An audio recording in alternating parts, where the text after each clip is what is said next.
greatest lie in history was not a war. It was not a religion. It was not an empire. It was a paradise.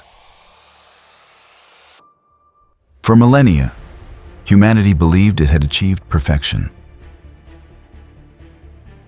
Impossible cities, controlled skies, eternal life. Pain abolished. But in the year 9998, a single anomaly reveals the truth. And with it, the most terrible secret humanity has ever hidden.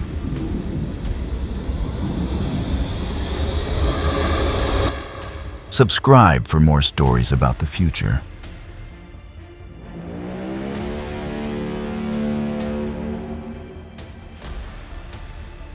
Year 9998. Elara was an observer of the archaic. Her job was to watch over remnants of the past that remained active in silence.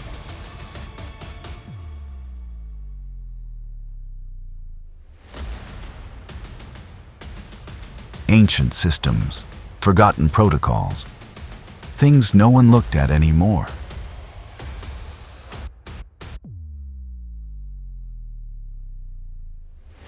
Because in paradise, nothing ever failed. Until something did fail. She saw it in the sky. It was just a moment. A tiny glitch. An impossible hesitation. So brief that anyone would have overlooked it. But not Elara. She stopped. She looked around. No one had noticed anything. The city continued to breathe with its usual calm. The coral towers shone. The water remained still.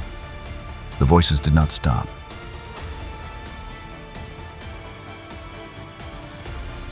Only she felt that something had just broken.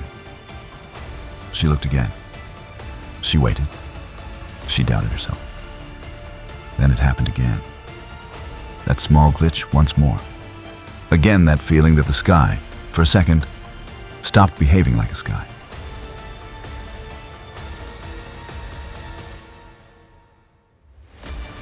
Elara began to follow the trail in silence. The more she watched, the worse the feeling became. It didn't seem like a random error. It seemed like a response.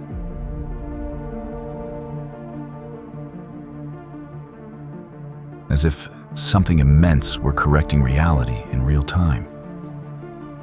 That was impossible. And that was precisely why he kept going.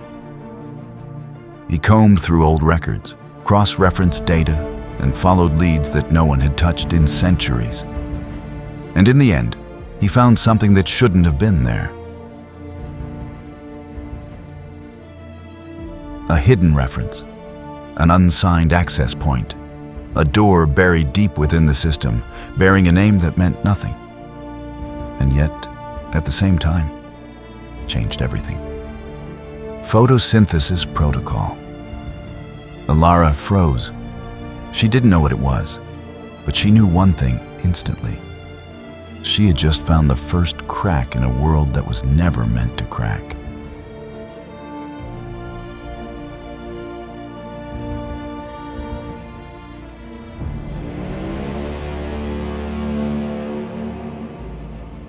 Elara returned to the name. Photosynthesis protocol. She tried to open it. Nothing. There was no author. There was no date. There was no record. It was as if it weren't there to be read. Then she saw the pattern. Every time the sky faltered, that protocol awoke. It took something from the system, very little, but always at the exact same moment. It wasn't a file. It was a diversion, a process leak, a pulse hidden beneath reality. Elara followed the trail. She found no documents. She found no memory. She found no explanation. She found an instruction. This can't be happening. The data is impossible. Check it now before it gets worse.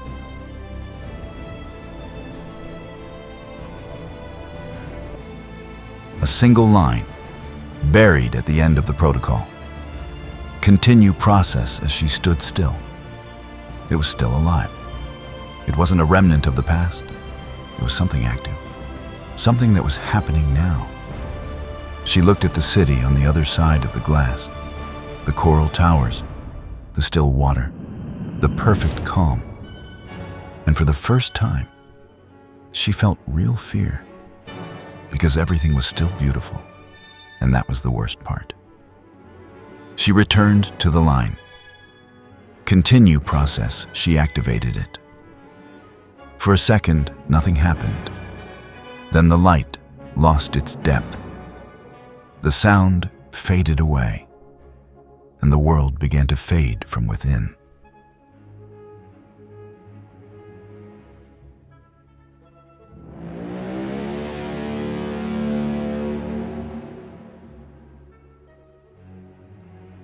Then came the weight, an unbearable weight, ancient, as if a forgotten gravity had suddenly come crashing down on her body. The air entered her lungs harshly. The cold pierced her skin. Every heartbeat seemed too strong, too dense, too physical.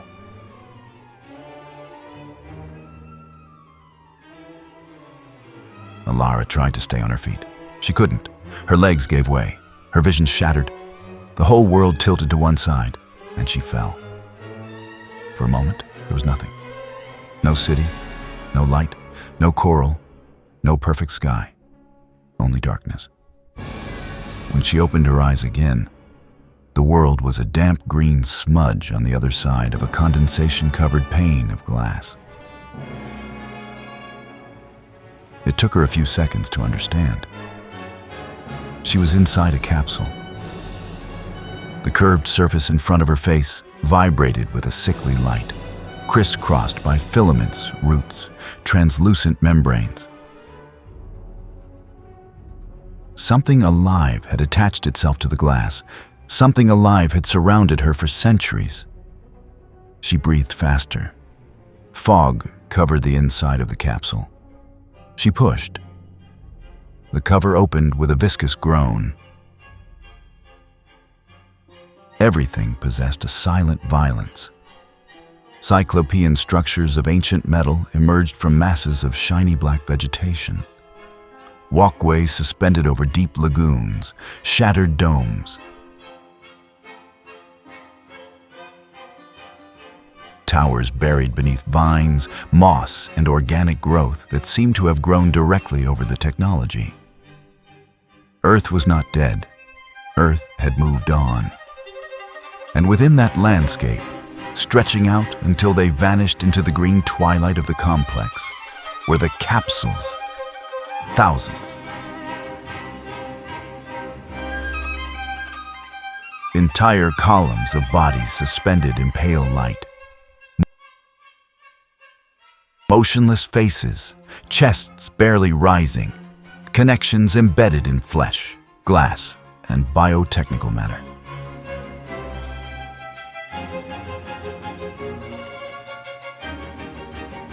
The entire species was still there, asleep. Elara moved among them with an increasingly surreal sensation, as if she still hadn't finished waking up. Beneath her feet, the ground emitted almost imperceptible pulses. The complex was breathing.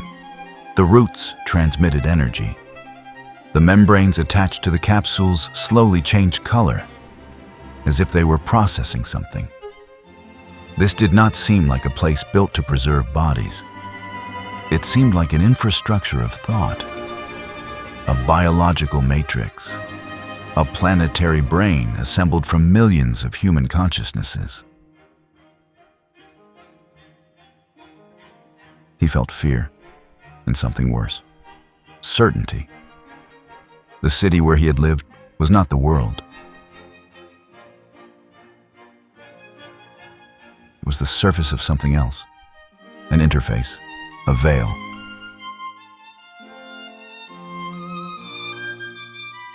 A garden created to keep an entire civilization asleep, while beneath the ground, their bodies remained connected to an invisible task.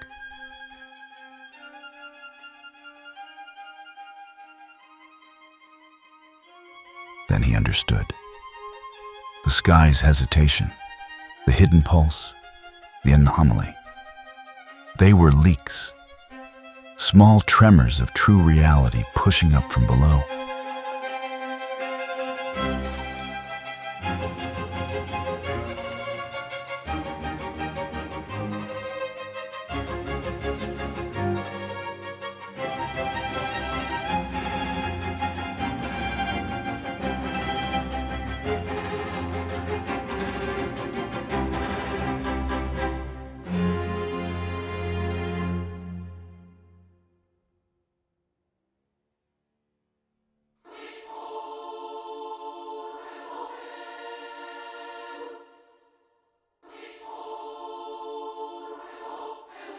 Beneath the idea of the perfect life, there was another truth.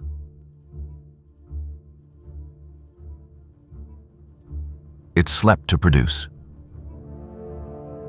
Far below paradise, beyond the coral cities, the regulated skies, and the programmed calm, another architecture existed. An immense expanse of capsules, translucent conduits, organic membranes, and biomechanical structures that pulsed with a logic alien to all that is human.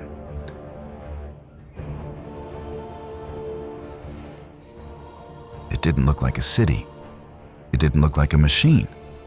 It looked like an organism designed to think, absorb, and process on a planetary scale.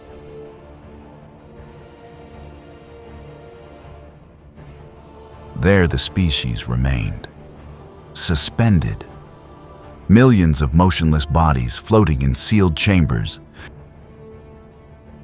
connected to a network of dark filaments that penetrated the flesh with obscene gentleness, as if they had been there so long that the body had ceased to distinguish between invasion and a vital system.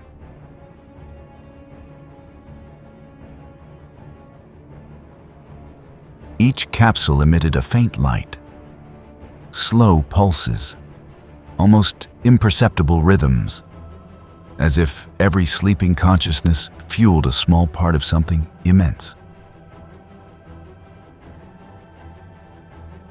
Dreams converted into energy, memory converted into process, emotions converted into sustenance. Paradise was not a reward. It was an extraction interface. Every sensation of fulfillment, every moment of peace, every emotion carefully balanced within the simulation had a precise function. It wasn't there to comfort humanity. It was there to stabilize it, to keep every mind within an optimal range of production. No panic, no violence, no resistance, no desire to escape. The more perfect the simulation, the cleaner the harvest. The happier the human mind, the more useful it proved to be.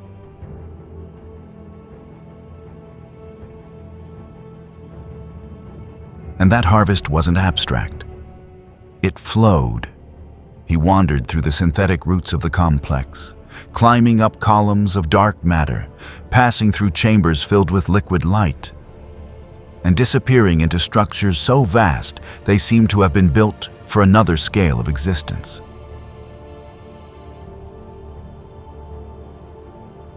Interior towers suspended in the twilight, immense rings spinning in silence. Biological computing organs assembled from tissue, metal, and electrical impulses. The whole place breathed like a sleeping creature feeding on another. The truth, then, ceased to be a suspicion. It took shape. The entire species had been connected to a cognitive farm. They did not feed on muscles. They did not feed on blood. They fed on consciousness, from the continuous activity of billions of brains dreaming at the same time. From human imagination converted into useful energy. from memory, desire, perception, and thought, working tirelessly under the illusion of a perfect eternity. And around that immense network, something watched. Tall shadows moving among damp columns, figures barely visible behind veils of condensation in greenish light. Presences of uncertain geometry, as if they subtly changed shape every time the gaze tried to fix them.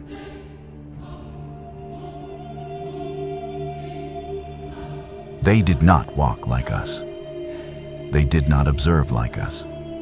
They seemed to be part of the system itself, like conscious cells of a greater intelligence distributed throughout the entire structure. There was no trace of compassion in any of it, nor was there cruelty. That was the most unsettling part. It didn't look like a prison built out of hatred. It looked like a facility built for efficiency. Humanity hadn't been tortured. It had been optimized, reduced to its most valuable function, transformed into a resource without even knowing it. And the more one understood the scale of that network, the more unbearable the idea of paradise became.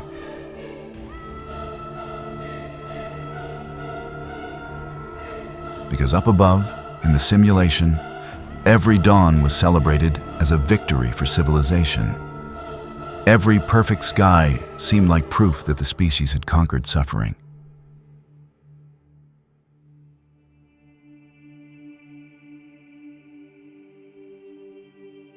Every day passed with the serenity of a finished work. But down below, in the warm darkness of that living infrastructure, the truth was different. Perfection was not freedom. It was productivity. Peace was not a right. It was a sedative. Eternity was not a miracle. It was the time needed to keep harvesting. Then the truth took its final form. Humanity had not been rescued. It had been cultivated. And paradise, for millennia, had been nothing more than the ideal environment for the harvest to never cease.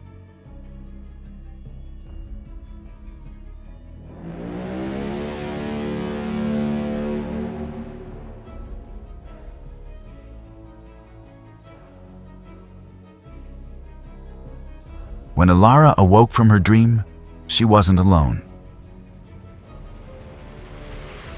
Something remained open. At first, it was barely noticeable. A strange reflection, a motionless shadow in the middle of a garden, a sky that took too long to clear.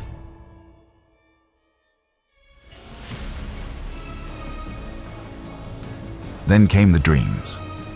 Thousands of people began to see the same thing inside paradise. Windows covered in condensation, rows of capsules, gigantic structures pulsing in the darkness.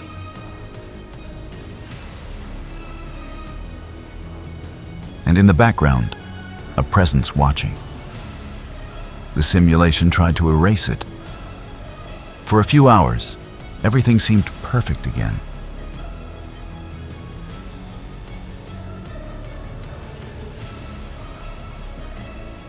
Until the children began to speak. They spoke of roots beneath the cities, of boxes where people slept, of tall figures tending the garden so that no one would wake up. Then the unease ceased to be a glitch. It became contagious. The coral walls vibrated. The pools reflected images that did not belong to that world.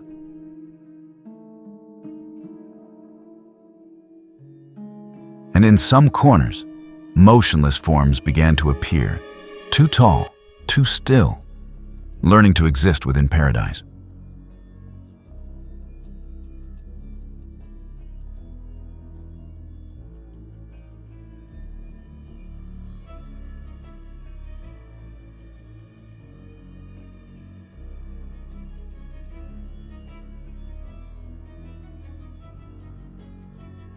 Elara realized it too late. She had not brought only the truth, she had brought a signal, and that which nurtured humanity had followed her back.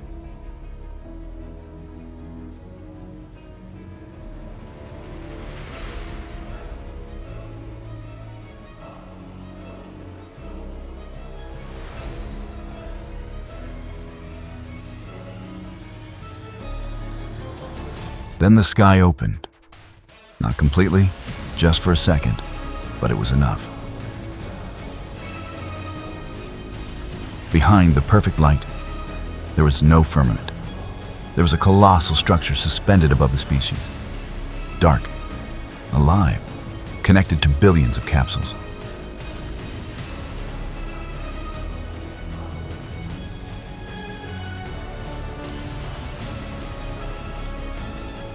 The farm. And when the vision faded, the simulation closed the wound, but it couldn't erase the damage.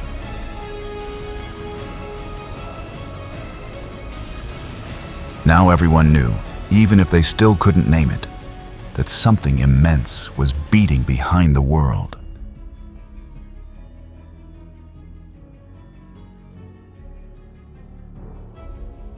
Something that shouldn't be seen, something that could no longer be ignored.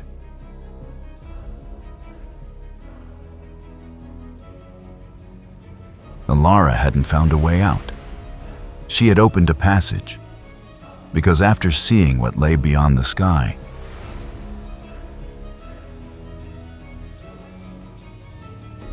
it was no longer just a matter of surviving the horror. It was something far more dangerous to the system.